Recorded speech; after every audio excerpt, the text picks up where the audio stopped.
Coalition FCC Cash et Sio Koufi. Donc Ilunga Ilunkamba va tomber et j'ai vu que les dépenses de l'ancien président se trouvent sous la catégorie présidence de la République. Quand j'ai appris que Joseph Kabila touche comme salaire un total de 686 000 $ par mois. Barack Obama ou bien George Bush a zouaka 450 000 $ par an. Joseph Kabila, président d'un pays pauvre comme la République démocratique du Congo, touche 20 fois plus que le président américain.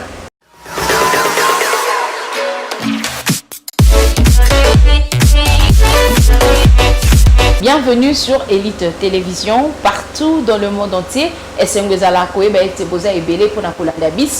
Partout dans le monde entier, vous s'abonnez bon à Elite Télévision pour nous poser la news aussi passera à Kinshasa, ni réellement à Kinshasa, tout l'Axarabino à Elite Télévision. Aujourd'hui, je ne suis pas seule, je suis avec mon invité, avec lui Soloma Solo, Karani Solo Mboka, et Bambo Kezo Kende, Lolengeni, Nina Grand Lisolo, Elelo, Nembelebino, Monsieur Noël Tiani, que je dis bonjour.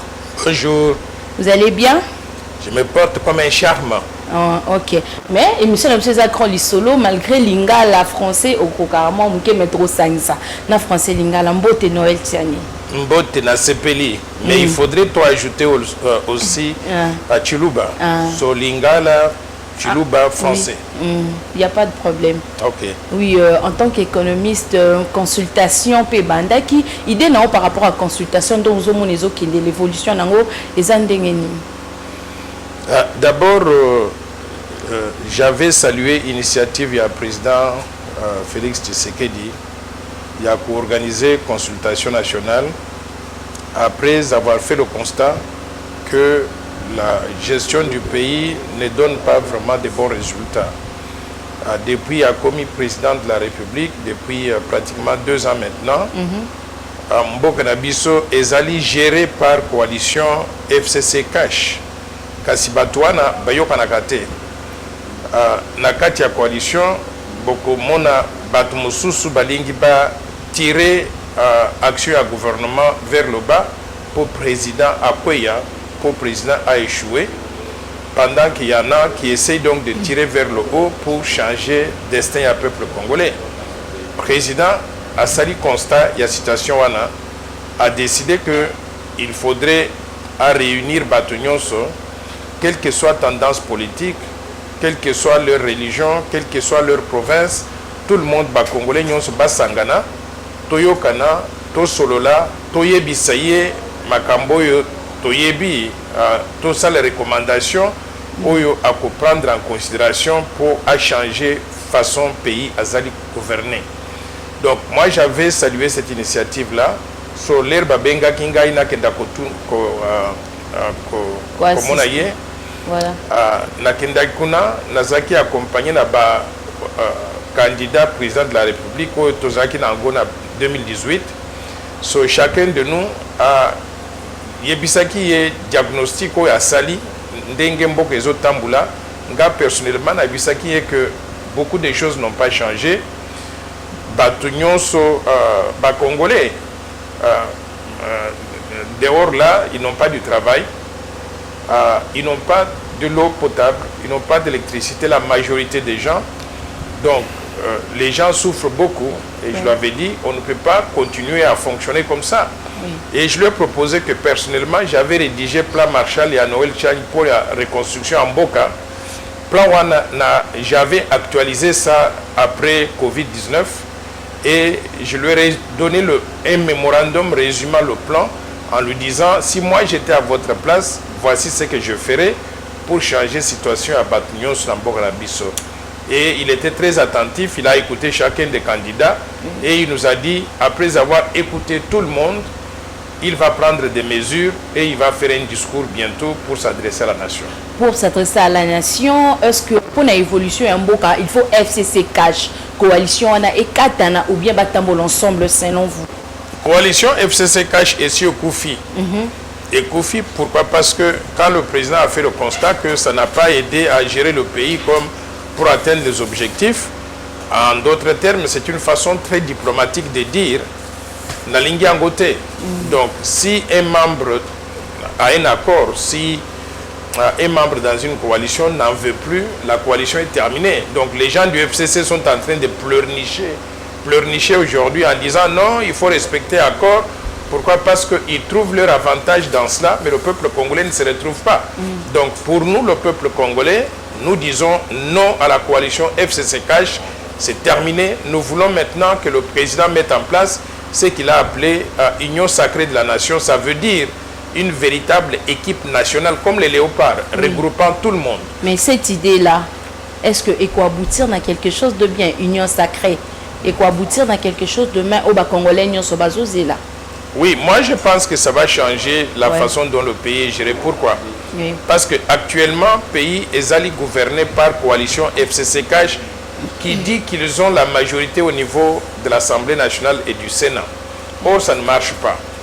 Donc, ce que le président de la République va faire, à désigner informateur à kokende na Assemblée nationale, à na chaque député pour déterminer député Nini Alingi a comme membre de l'Union sacrée de la nation, en d'autres termes, qui voudrait faire partie de la majorité présidentielle.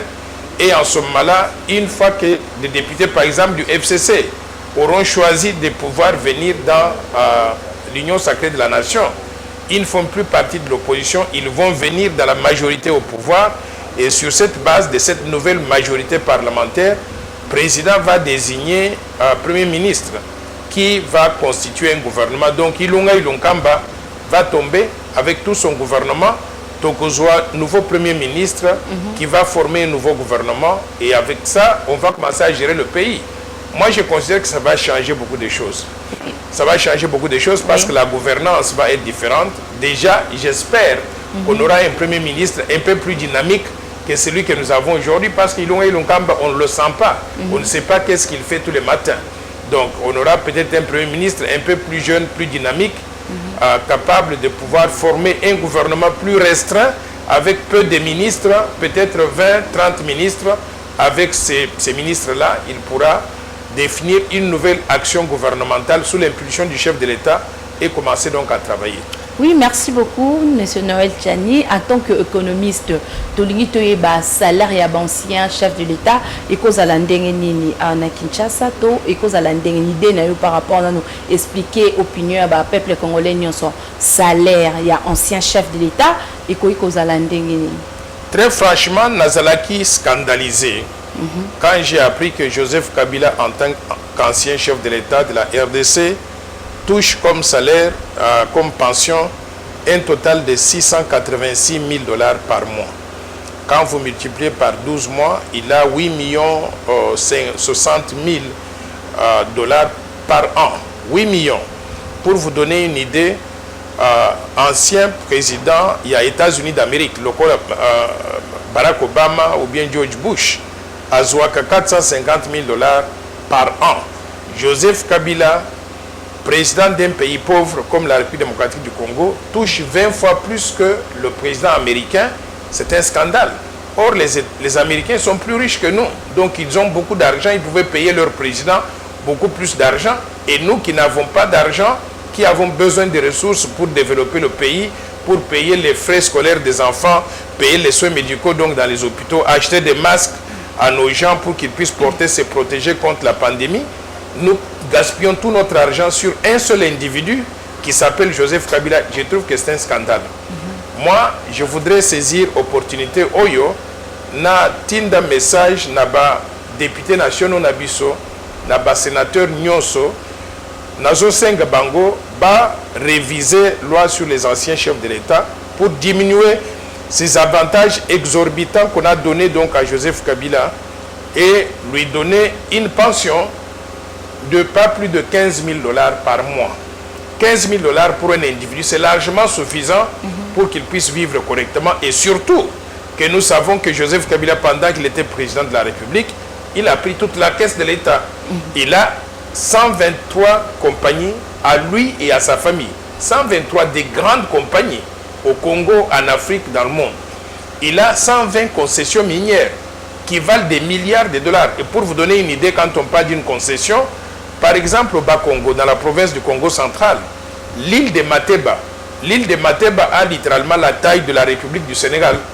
Donc ça appartient à Joseph Kabila. Et il en a plusieurs comme ça sur l'ensemble du territoire national. Il a des fermes, il a des hôtels, il a des immeubles, il a des banques, il a des comptes bancaires. Vous avez entendu le rapport de Panama Papers, où on dit qu'il y a tout plein d'argent, lui et sa sœur, des milliards. Donc, moi je pense qu'il a abusé du peuple congolais, qu'il a accueilli ici quand il est venu de la Tanzanie. Il n'avait pas tout cet argent-là, il est venu avec des bottes, simplement. Et il arrive là des milliards, et en plus de cela, nous devons continuer à travailler, à lui payer cet argent-là. C'est inadmissible. Je demande donc aux sénateurs et aux députés nationaux de pouvoir reviser cette loi, réduire donc la pension de Kabila à pas plus de 15 000 $. Mais s'ils ne le font pas, moi, je vais faire un appel au peuple congolais. Nous allons descendre dans la rue et nous allons manifester sérieusement contre ça. Kabila aura de la chance s'il reste encore donc dans ce pays, parce que la manifestation aura comme destination Kingakati, pour qu'il puisse nous expliquer pourquoi ils volent tout notre argent qu'on peut utiliser pour développer le pays au profit de tout le monde. Oui, la présence de la Senko, Namakamba consultation, et quoi apporter Nini, selon vous? Bon, la Senko, vous savez, elle fait partie du problème et de la solution en même temps. Oui. Dans le passé, tous les dialogues dans ce pays ont connu la participation des confessions religieuses, la Senko inclus. Donc, et nous n'avons pas trouvé de solution à nos problèmes. Donc, aujourd'hui, nous sommes tous des croyants et nous pensons qu'ils peuvent jouer un rôle, comme dans ce cas de consultation. Il y a des gens qui ne veulent pas venir aux consultations. La Senko est allée leur parler, les Kabila, les Fayoulou, pour entendre leur point de vue, afin de faire rapport au président de la République.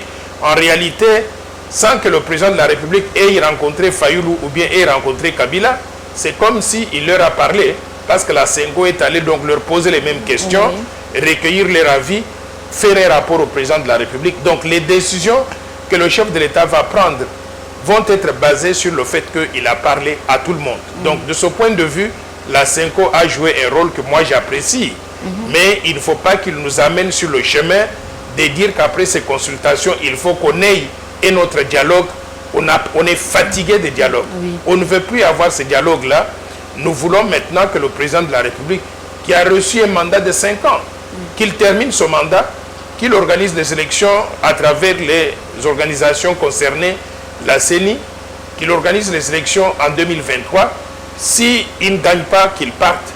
S'il gagne, qu'il continue pour un autre mandat en 2028, il s'en va, c'est terminé. Donc, nous n'avons pas besoin de pouvoir recommencer toujours à zéro sans jamais terminer un mandat ou bien une législature conformément à la Constitution. Oui, le budget présidentiel. Vous pouvez dire quoi par rapport à ça? Parce que ça dérange un peu. Oui, j'ai vu les rapports dans la presse qui indiquent qu'il y a eu un dépassement budgétaire dans la catégorie présidence de la République de 14 000%. Je voudrais, moi, dire que le ministre des Finances n'a pas dit la vérité au peuple congolais. D'abord, quand il est passé sur Top Congo, il a dit que les dépenses de l'ancien président sont inscrites dans le budget du ministère du budget. C'est faux. Moi, j'ai eu les papiers, les détails, et j'ai vu que les dépenses de l'ancien président se trouvent sous la catégorie présidence de la République. Or, l'ancien président, comme je vous ai dit tout à l'heure, coûte trop cher à l'État. Coûte trop cher à l'État dans la mesure où, quand on compare un budget, on le compare par rapport à l'année antérieure, par rapport aux provisions. Avant, on n'avait pas la pension de Joseph Kabila. Aujourd'hui, on a la pension de Joseph Kabila. Je ne sais pas combien il touchait comme salaire pendant qu'il était président de la République.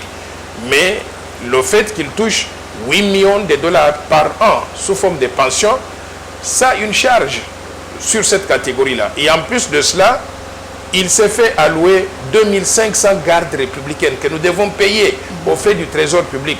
Pourquoi un individu, un Congolais, a besoin d'avoir 2500 gardes républicaines? Vous vous rendez compte? On dirait qu'il reconnaît que c'est un criminel qui a commis beaucoup de crimes et il a peur qu'on vienne donc l'attaquer et il doit être entouré donc d'une milice. Nous n'avons pas besoin de ça.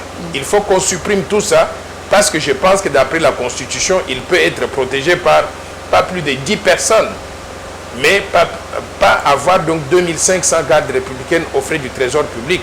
En plus de cela aussi, en plus donc de la pension, il a dû avoir ce qu'on appelle donc les indemnités de sortie, qui étaient exorbitantes. Donc, quand on met tout ça ensemble et on met dans la catégorie présidence de la République, en plus du salaire de l'actuel président et des frais de fonctionnement de la présidence, c'est comme ça que cette catégorie a explosé.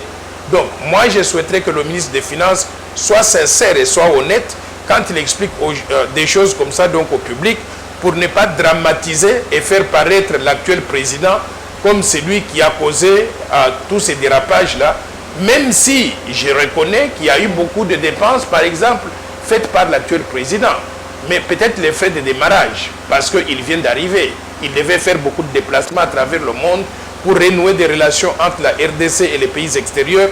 Ça peut s'expliquer, mais au point de pouvoir l'accuser d'avoir dépensé donc le budget 14 000% par rapport à ce qui était prévu, sans pouvoir indiquer aux gens aussi qu'il s'agit des dépenses qui étaient faites pour Joseph Kabila en tant qu'ancien président. Je pense que le ministre des Finances n'a pas été honnête de ce point de vue-là. Oui, le conseil de ministres au Tisiko non est quotité parce que ma consultation ils ont continué mais l'ikambouya kelasi bana bazotanga teti lelo moi likanisi na yo ezanini côté wana. Oui, je suis très attristé de voir que nos enfants qui vont dans les écoles n'étudient pas, malgré la mesure qui a été prise de gratuité de l'enseignement. Moi, personnellement, j'avais dans le cadre du plan Marshall de Noël Tchani pour la reconstruction et le développement de la RDC préconisé l'accès de tous à l'éducation. C'est que le président de la République a interprété en termes de gratuité de l'enseignement. Mais je proposais cela sous forme d'une mesure progressive, à mettre en œuvre de façon progressive pour ne pas perturber la qualité de l'enseignement. Pourquoi? Parce que la gratuité coûte beaucoup d'argent. Si vous dites à tous les parents qui payaient de ne plus payer, il faut que l'État ait de l'argent pour payer à la place des parents. Or, l'État n'a pas d'argent. Donc, en quelque sorte, on s'est tiré dans la patte. On a décrété une mesure sans avoir des moyens de mettre en œuvre cette mesure-là comme il se doit. Moi, j'aurais pensé que le président de la République aurait mis en place une équipe qui raisonne, une équipe qui pouvait l'aider à définir une stratégie pour que pendant qu'on n'a pas encore suffisamment de ressources budgétaires pour financer la gratuité de l'enseignement, on pouvait mobiliser l'aide des bailleurs de fonds et utiliser cette aide des bailleurs de fonds pendant la période transitoire jusqu'à la fin donc, de ce premier mandat pour suppléer aux ressources financières utilisées pour garantir donc, la gratuité de l'enseignement. Mais les choses ont été faites de façon brutale à cause justement de cette fameuse coalition FCC Cash qui ne travaille pas ensemble ou qui fait en sorte que toutes les initiatives prises par le président puissent échouer. Comme ça, le FCC va dire, on vous avait dit, Joseph Kabila n'était pas le pire des gestionnaires. Voilà, Félix Antoine Tshisekedi est arrivé, il n'a pas fait mieux que Joseph Kabila. Donc, moi, je souhaiterais que les concertations nationales permettent au président de la République de remettre en place une bonne équipe.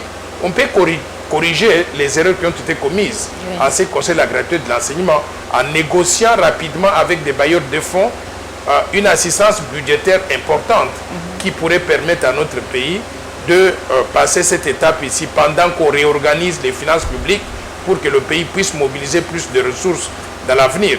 Mais dans l'immédiat, je voudrais dire que notre pays doit être strict. C'est-à-dire que ceux qui mettent les mains dans les caisses de l'État, il faut les punir. Ceux qui ne payent pas leur dû à l'État, il faut les punir. Par exemple, Olive Lembe, la femme de l'ancien président de la République, a beaucoup de conteneurs qui sont arrivés au Bas-Congo et ne veut pas payer les frais de douane. Elle dit qu'elle bénéficie des exonérations. À quel titre elle doit avoir des exonérations? Il faut qu'elle paye. Si elle ne paye pas, il faut confisquer les conteneurs, il faut les vendre aux enchères, récupérer l'argent, mettre dans le trésor public. Elle et M. Yuma, ils ont une compagnie qu'on appelle Egal. Cette compagnie qui fait l'importation, je pense, de vivres, des trucs comme ça, on a estimé qu'elle doit à l'État 800 millions de dollars, sous forme donc des droits de douane qui n'ont pas payé. Il faut les forcer à pouvoir payer. S'ils ne payent pas, il faut liquider la compagnie, récupérer l'argent, mettre dans le trésor public. En d'autres termes, toutes les exonérations fiscales qui ont été données de façon malhonnête, pas légale, moi je pense qu'il faut les supprimer tel que ça a été recommandé par l'inspecteur général des finances. En le faisant, on va récupérer tout cet argent, le mettre dans le budget national, on aura plus de ressources pour payer la gratuité de l'enseignement, augmenter les salaires des gens et faire fonctionner donc le pays normalement. Merci beaucoup. Nous sommes arrivés à la fin de notre émission. Un mot chez tout le public qui aura l'occasion de vous suivre. Oui, na sepel mingi ndenge yo mama nangai au pesinga opportunité na solo na ba téléspectateurs na yo.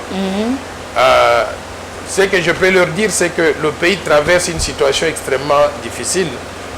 Le président de la République a reconnu que nous ne faisons pas beaucoup de progrès. Il a appelé tous les Congolais à venir aux consultations nationales. Moi, je pense que tout le monde doit répondre présent. Ceux qui ne l'ont pas encore fait, il faut qu'ils aillent, qu'ils lui parlent, qu'ils fassent des propositions, qu'il va intégrer donc dans les décisions à prendre pour que le pays puisse être bien géré. Et ceux qui ont déjà répondu présents aux consultations, je voudrais donc leur dire merci et les féliciter parce que ce sont des vrais Congolais, des patriotes congolais. Je voudrais aussi en profiter pour mettre un accent particulier sur une antivaleur qui menace la stabilité de notre pays, le tribalisme. Oui. Je veux que tous les Congolais donc sachent que nous sommes tous les mêmes. Que vous soyez de Aru, que vous soyez de Kachobwe, de Nganajika, de Nkamba, de Lissala, nous sommes tous Congolais, nous sommes les mêmes et nous devons avoir donc un système de solidarité pour nous assister mutuellement et surtout pas nous discriminer les uns contre les autres dans notre propre pays. Je vous remercie. Merci beaucoup, Bozaki Ebele, pour Nakolanda Bisso. Comme na suka émission na Bisso. Merci à Jacob, merci aussi à Michel-Ange Louma, merci à Gaël pour les images d'ici là. Portez-vous bien. À bientôt.